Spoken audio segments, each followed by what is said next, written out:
The mutant's deadliest battle yet. The Shadow King returns, more powerful than ever. Will armor be the first to fall? Ultimate X-Men Volume 2, Issue 14. A diabolical genius known as the Maker used time travel to create his ideal Earth by systematically preventing anyone from ever becoming a superhero, except for those on his secret Maker's Council, whom he stationed to rule over different regions of the world. Hai no Kuni, Land of the Sun, became one of the two hotbeds for mutant activity, but civilians were unaware until social media exploded with a story of the Children of the Atom, a cult for mutant youth led by a zealot called Maystorm. The media scandal drove the cult underground, but what the public doesn't know is that Maystorm answers to Viper, a member of the Maker's Council. Shinobi Kageyami, Shadow King, seems to be at the center of the cult's plan, including their human experiments. By preying on the guilt of Hisako Ichike armor, Kageyama pulled Hisako into the world of shadows, where she battled her friends. But on the outside, the friends worked to solve the disappearance of their friend Natsu Chukisima, an unwilling member of the cult. The Maester is controlling what is happening as he manipulates the Shadow King, who is channeling states of depression, sadness, and anger into Hisako Ichike. Maester says, fascinating. Hisako's emotions are intensifying on the astral plane, proportionally amplifying her powers. Viper, standing beside him, says to Maester, perhaps that explains Kageyama's fascination with her. She then continues, are you certain these mutants are the solution for the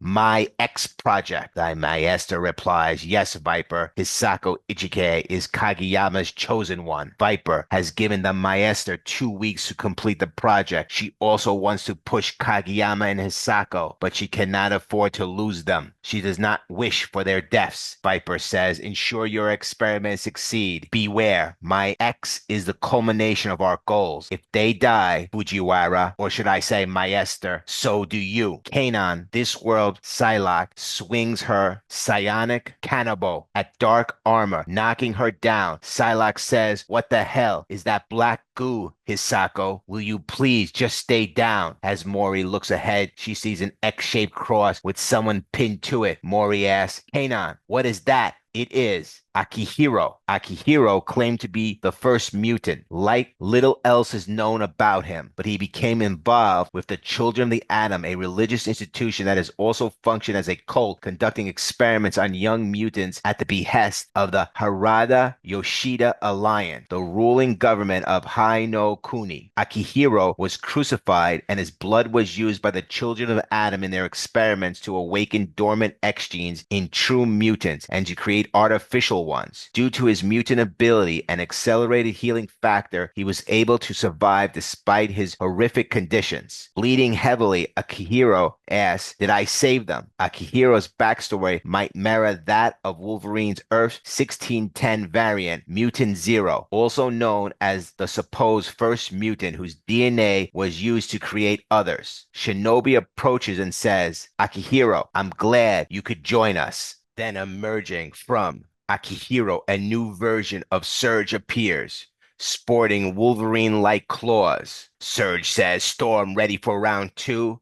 Nico says, a friend of yours, May? Maystorm responds coldly, that Surge is personal. She's mine. Surge had been involved in Enjo Kosei with Maystorm's estranged father, often referred to as a Western-style sugar dating. Enjo Kosai is the Japanese term for the practice of older men giving money and/or luxury gifts to attractive young women in exchange for sexual favors. Maystorm and Surge face off as Maystorm says, Surge, you're looking better than the last time we met. Surge replies, you too, Maystorm. Love the new outfit. May chimes in, ready for another ass kicking? Surge responds, the last time we fought, you had to save me because my own power blew me up. That's not going to happen again. I got an upgrade. Now it's your turn to go boom. Surge charges at Maystorm, but Maystorm summons the wind, sending Surge flying backward. Surge says, damn you, you're going to regret saving my life that day.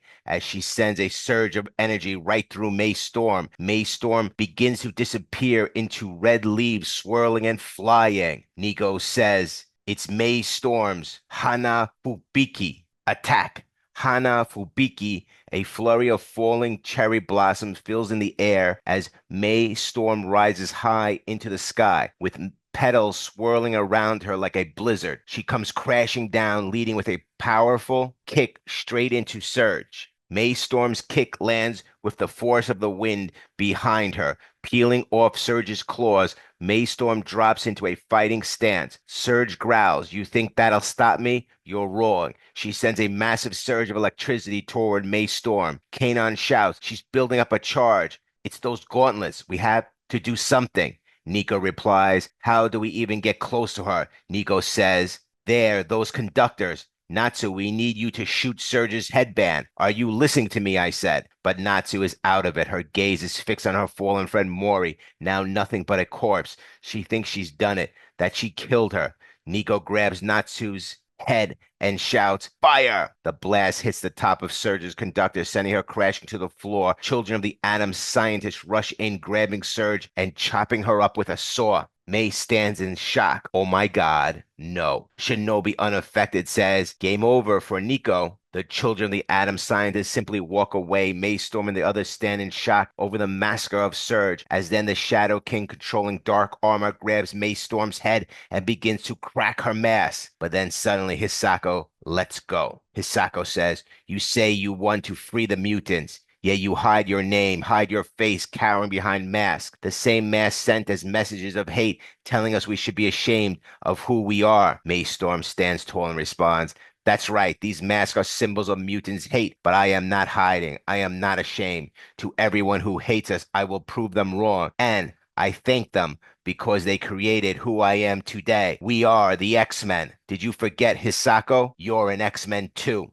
As the X-Men look on, Maystorm gazes up at Hisako, who still wears the dark armor. Suddenly, Tsubasa appears in the Astral Plane and says, "Hisako, I bet you thought May sounded stupid, didn't you?" Tsubasa looks out onto the battlefield as Hisako sees him. Tsubasa then says, "Thanks for using the Amamore, Hisako." In a flashback to Kirigaya Minami Middle School, second year, Tsubasa asks Hisako, "Do you like the Omamori?" Hisako replies, "Of course I do. It's so cute." Tsubasa says, "I'm glad. It's not an ordinary Omamori. It's special." 3 months after that, in the summer, Hisako says to Tsubasa, "I'm so sorry. I lost the Omamori you gave me. It fell off my pencil case. I've looked everywhere, but I can't find it." Tsubasa, with a smile, replies, "Don't worry about it." We go further past the summer, and some kids from Kirigaya Minami Middle School find the Omamori behind a locker. They laugh and make fun of it, saying,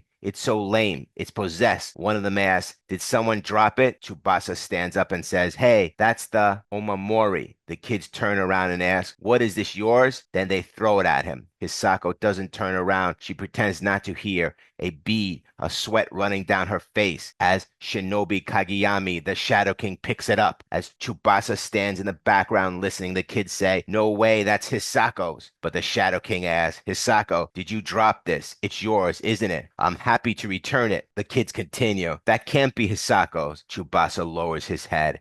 Hisako says, with a forced laugh, "Haha, it's not mine." Tsubasa quietly walks out of the classroom, and Hisako feels sick. Hisako is on her knees, ready to throw up. The kids ask, "Are you okay?" With a looming Shadow King behind her and a huge bulge forming in her back, she suddenly spits out the Omamore, followed by a black glob. The other kids did not see the black glob. They did not see the Omamori come out of her mouth. The Shadow King smiles as we return to Iridori High School. It's the first day of the new school year, happening in present time. Nico Monroe sees Mori outside, and Mori says, "Nico, this is stupid. We're not even in the same class anymore." As they head to the bathroom, Mori puts on a rabbit-like mask, and Nico puts on a demon-like beige one, similar to the ones the X-Men wear. We go to Yukio's house where the door has been smashed open. She's filming everything, having been poking around into government affairs, the council secrets,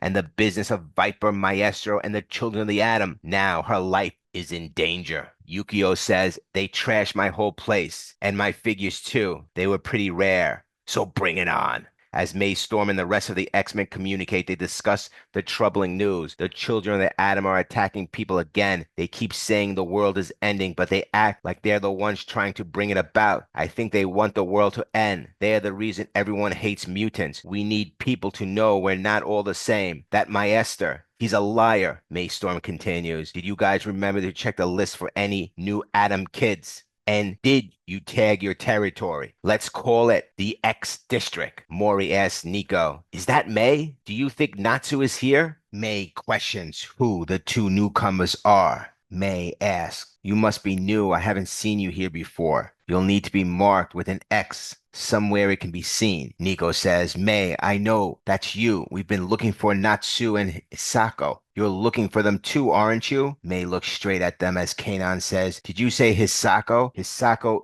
Ichiki? Don't tell me you're friends with hashtag Armor Girl. Nico Moreau says, May, in my grandmother's notebook, there's more after the testament of an X. She wrote about something called the Astral Plane. It's not clear. I don't think she had all the information. The children of the Atom think that will somehow be the key to true superiority. Remember that eye-shaped swirl we saw in the sky during Jugoya Matsururi. We've seen it a couple times since then. Since Hisako disappeared, the eye has gone as well. Kanon says, hey, I saw that too, that swirly thing. What does that have to do with anything? Nico removes her mask and says, can't you see what's so painfully obvious? It was Kageyama's. His shadow took her. May asks, took her where? Nico replies, to whatever, wherever this astral plane for my grandmother's notebook is. Then we cut to the cafe where a man is sipping his drink. A girl with a white streak in her hair